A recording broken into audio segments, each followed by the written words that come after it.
So now the program divides one more time to two tracks. Here at track one, I have Zaklina Teofilovic with me. She is HR and people enthusiast, strongly believes in building an environment where people can do their best and where business flourishes. For more than 15 years, she's in leading positions in HR, currently Human Resource Director in MTU Maintenance Serbia. Experienced in supporting business expansion and building HR organizations from scratch. Welcome aboard, Zaklina.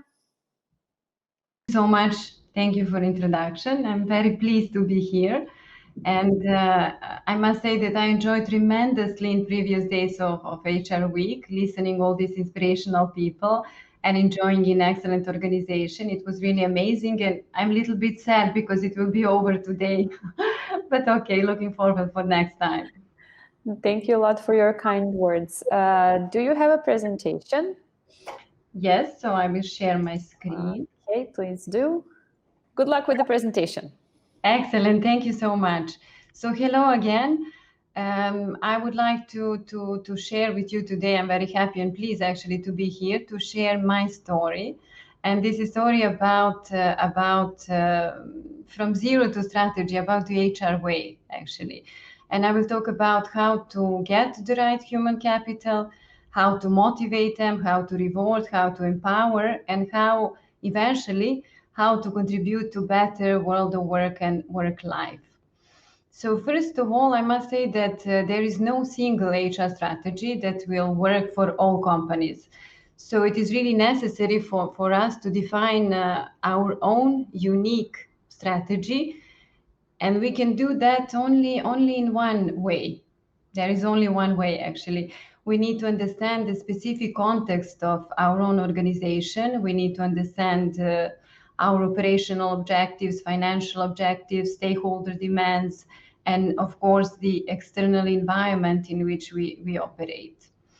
And this is a first step, like zero condition. And only if this condition is fulfilled, we can continue designing this unique human capital according to stakeholder demands.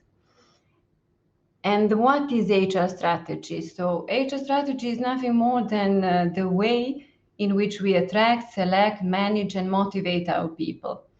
And it sounds very simple, but I'm afraid that it is not. And I know from my personal experience, because I have gone this way once in my career already, and now I am on that HR way at the moment in my current company in MTU Maintenance Serbia. So as I said, my story is a story about shaping the HR strategy from zero, from the scratch. And first of all, I would like to tell you something about my current company. So what we actually do. We shape the future of aviation. And company MTU Maintenance is what we are doing. Actually, we are designing, developing, producing, and maintaining aircraft engines. And every third aircraft in the world has MTU technology on board. How we do it? We do it with our people, of course. We have more than 11,000 engine experts at 15 locations. And we are very innovative and high-tech company. We have 150 technology projects, 400 patents, and 200 invention disclosure reports per year. So we can do that because our culture is very innovative and we are competent. So let me tell you what happened in Serbia in regard to MTU. So I would like to tell you actually what was my zero, my starting point. So in 2019, the project of establishing company MTU Maintenance Serbia started in Serbia. And I also joined in December 2019 as a proud first MTU Maintenance Serbia employee. Of course, I was not alone. I joined a team of 30 colleagues from MTU German locations who were already working on the Serbia project and who already built excellent basis when I joined. So what was already, it was not zero, we already had a clear business plan, and we knew that we would like to deliver 400 case operational hours per year. So what was needed to be done was to start working on all these details from the HR perspective. So mainly we start with three very, very important questions. So the first one was, what abilities do we need in order to achieve our operational objectives and consequently our financial one? And here all was about the workforce plan and our recruitment strategy. The next important topic and question is how to motivate our people. So how to create the right reward strategy, how much it will cost in the end, and is it in line, and how this fits into our business case and our initial plan. And the third and most important one, I would say, is how to create opportunities for our people to really perform on the high level. And here we talk about company culture, about leadership, about talent, about values like empowerment, transformation, and all this innovation that is needed in our company in order to succeed. Okay, so starting from the first important questions, what abilities we need? And this is all about workforce plan. So in order to achieve our operational objectives, of course, we need some people and we need some capabilities and abilities. So I started working very closely with my colleagues, with my main stakeholders, in order to create this detailed workforce plan. And we end up with a workforce plan with 520 people we need to hire. We also defined organizational structure, reporting lines, number of employees per work center, timeline for hiring, job profiles for every position, and it was actually 70 in a sum. We defined responsibilities, required qualifications, and skill set. So the first point was to define really these capabilities that we need in order to achieve everything we need to achieve. And in this planning stage, we also, for every single job group, together with stakeholders, we decided how many employees we need on an entry, experience, and professional level. So these three levels were defined from the perspective of experience and skill set. And we defined very clearly how much of these levels we need to hire per each year. Why this is so important? It is important because these three levels actually define base for our recruitment strategy, for our training strategy, and also for career development in the future. So I will give you an example. If we know that we need to hire 50 mechanics and 30 engineers in 2024 in order to deliver our operational objectives, we can choose between two recruitment strategies. One can be to hire those people from external market in 2024, and that will be more like a plug and play approach. And the second approach can be hire beginners, like these employees on this entry level from dual school or fresh graduates in 2021, and then train them intensively until 2024 so they can really perform on the expected level. And this will be more like make instead of buy approach. And why this is so important to have these different levels for 500 people? It is because at one point it will help us to plan labor supply, because based on these inputs on workforce demand, we can define different sourcing strategies and develop them in order to employ the right people. And on the other side, it is important for labor cost planning, because based on these inputs about required number of people and skill set, labor costs are planned and managed. And it makes a big difference really whether we will hire 30% of fresh graduates or 30% of experienced professionals. From the cost perspective, it is a huge difference. So if I would share my personal experience, what was crucial for me in order to make this plan, this workforce plan, it was at first point relationship. So I try to be very close to business, to create relationship with my key stakeholders, to engage with them. I did my best to understand their world, their requirements, their expectations, and what they see as a crucial abilities in order to really successfully deliver on our business objectives. And in building this relationship, it was very helpful for me to spend 3 months in headquarters in Munich to really spend time with our people, to be even on the shop floor and to connect with them. And one important thing that was also very helpful was this specific and unique MTU culture. It's very collaborative and supportive. And it's somehow it's not hard to connect with these people. Okay, so once we know what abilities we need, we go to the next step. So the next step is more on the supply side. So as I said, when we know what we need to find out where to find all these abilities and competencies that we need. And in order to do good planning and to plan recruitment strategy, it is important to understand the wider environment, to understand the industry. In our case, it is aviation industry, to understand the education system, what we can find on the local market, and all other specific circumstances from the external environment. And starting from aviation industry, the data we collected are as follows. So Serbia has one of the longest aviation traditions in Europe and is dating back in 1910. And consequently, Serbia had one of the most completed education systems covering all profiles needed in aviation, so from high school to university. So what we all experience is that the last 3 decades were very challenging for overall economy, including aviation and education system in Serbia.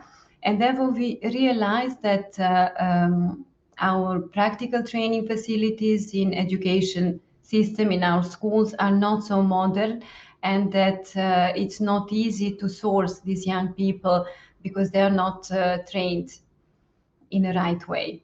That is why MTU established cooperation with Ministry of Education, with schools and faculties, in order to support them in modernization of curriculums and practical training facilities in order to create a pool of our future employees. And here on this graph, you can see also results of one survey on skills availability in Serbia. So based on this survey, education system in Serbia do not shape social emotional skills like teamwork and problem solving. And having in mind our recruitment strategy and sourcing strategy that is focused on high potentials and young and experienced people, we realized based on this data that we need to invest in training in order to develop those skills. Also, what worked in line with our strategy was very high youth unemployment rate. It is 20% in 20.7% in Serbia, so there are a lot of available profiles that we seek to hire. And one additional data is very low unemployment rate in Stara Pazova municipality, and this is where MTU will build facility. So it is obvious that there are not enough experienced profiles on the market, and that is why our strategy was to work on cooperation with schools and on training plans in order to build all these skills that we need. Okay, so as I said, our goal was to hire to focus on high potentials, but also for some job groups, even 25% of our employees that we seek to hire will be experienced one. So that is why it is important also to dig deeper into understanding the labor market in order to see where are these profiles that we need, where we can find these candidates. Are they working already with our competitors? Who are our competitors? Can we also source from the global market some Serbian nationalities that seeks to come back to Serbia and maybe to work for MTU? And here we also shouldn't, we should also pay attention on brand awareness campaign, because MTU is a new employer on the market, and it is important to establish the right company brand from the beginning. Okay, so now when we know what we want to hire, and where to find those people. When we had shaped recruitment and sourcing strategy, we need to focus on how to build the right compensation strategy, the right reward strategy, and how to motivate people. And here in building and of course, how much it will cost. And here in the creating job grading system, we use job evaluation methodology and industry standards. Our goal was to establish a competitive compensation structure, but also, yeah, to be very mindful about our initial business case and the cost we planned initially.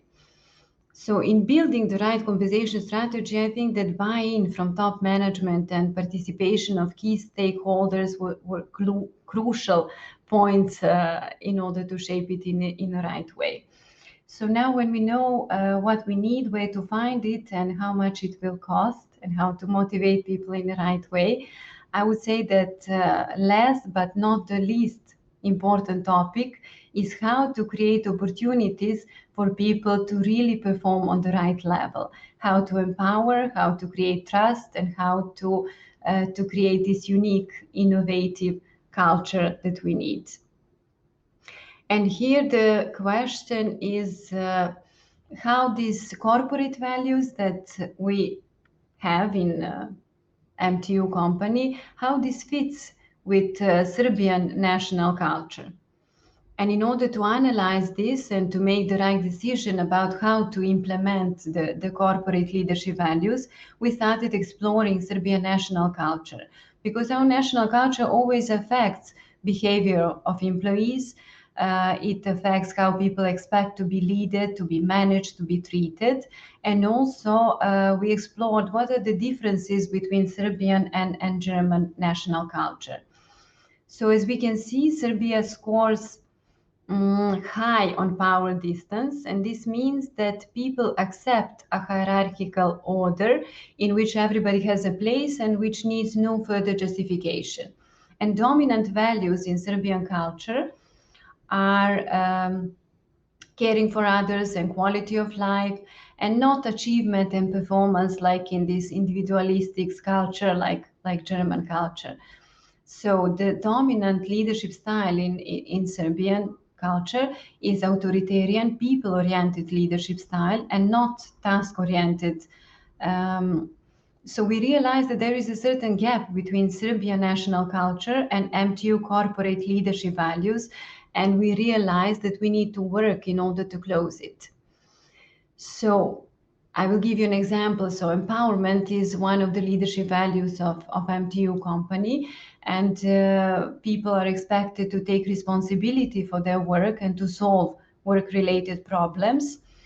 And on the other side, we have high acceptance of authoritarian leadership style, where people expect leader to take the full responsibility and solve work-related problems.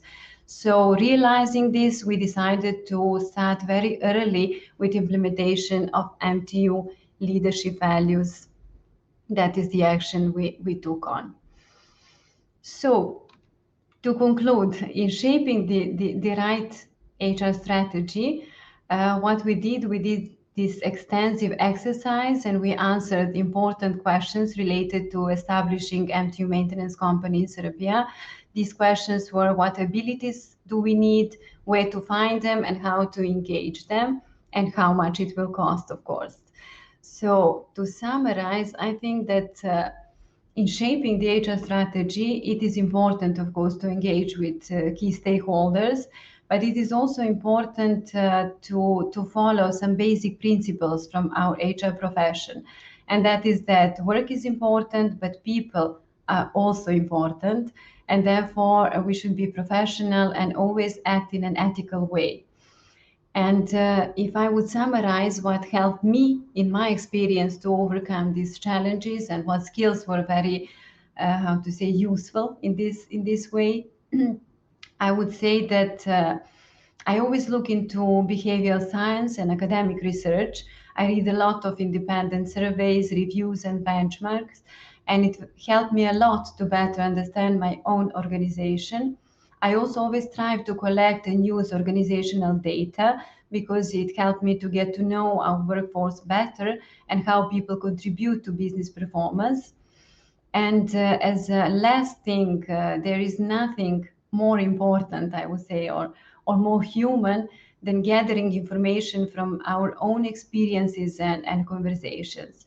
So engaging with business leaders and asking questions to understand their world with its risks, challenges, and potentials, I think this is something that is really crucial for success. Okay, and I would say if we apply all these principles from our profession, that we will really be on a good way to contribute to improvement of world of work and work life in Serbia. So I would say let's continue in this way and let's shape the future together. Okay, thank you.